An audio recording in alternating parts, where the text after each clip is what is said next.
To have more thoughts on the same story, I'm going to bring in Falu Njie, the Millennium Campaign's Deputy Director of Policy. He is joining us from New York. Mr. Njie, many thanks for coming to Press TV. The global economy is undoubtedly in some of its worst days and times. What can this summit in London particularly, or let's say practically, bring about for the world economy?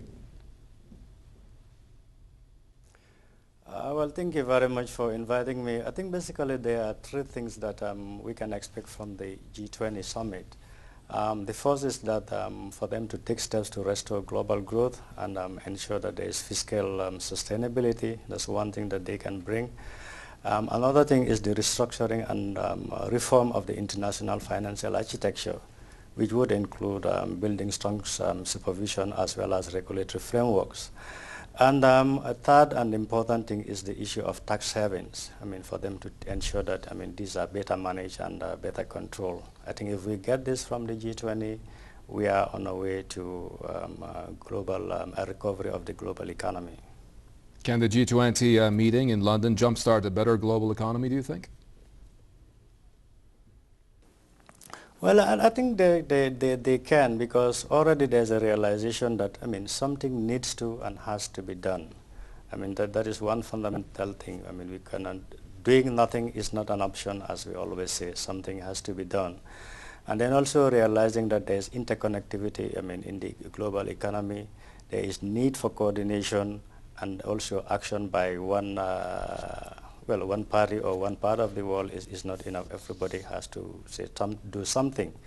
And I think there's generally, the political will that something has to be done, though we realize that, of course, there are a few differences here and there, which hopefully would be sorted out, at the G20. For instance, some are emphasizing more on economic stimulus, whilst others are emphasizing regulation. Well, those are, differences in like how we approach the issue. But then, if it is resolved at the G20 tomorrow, then we are on the way to recovery. Okay. Mr. Njie, British Prime Minister Gordon Brown says the leaders at the G20 meeting will agree on a global plan for economic recovery and reform. But what are the guarantees that they will actually do so? And even if they agree on a global plan, as Mr. Brown says, what are the assurances of its workability when people see the economy is on a downward trend, no matter what these days? Well, I think the guarantees, as I said before, if they agree to do something, as I said, there is not doing something is not an option. But we all know that if something is done, probably, we would see an improvement in the situation in the near future.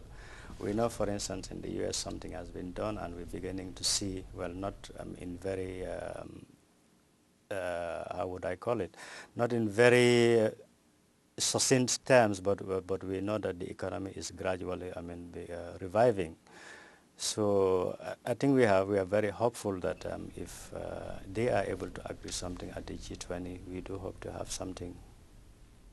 Mr. Njie, U.S. President Barack Obama has promised in London to do all he can to save the world economy. His administration insists on cash injections into markets. That's more or less the same thing the U.S. administration is doing in its own market. How can such plannings be trusted if applied globally when they have not achieved much, at least so far, in the U.S. itself? Well, that's your opinion. That's your impression of it. That it's not achieving much in the U.S. Well, other analysts may have a different opinion. But what I want to stress here is that not doing something or doing nothing is not an option. Something has to be done. That's one. Secondly, nobody really understands, this crisis is unfolding every day. As you see, growth estimates, impacts are being revised on an ongoing basis. So the issue is everybody is trying something, and hopefully at the end of the day we'll see something that works.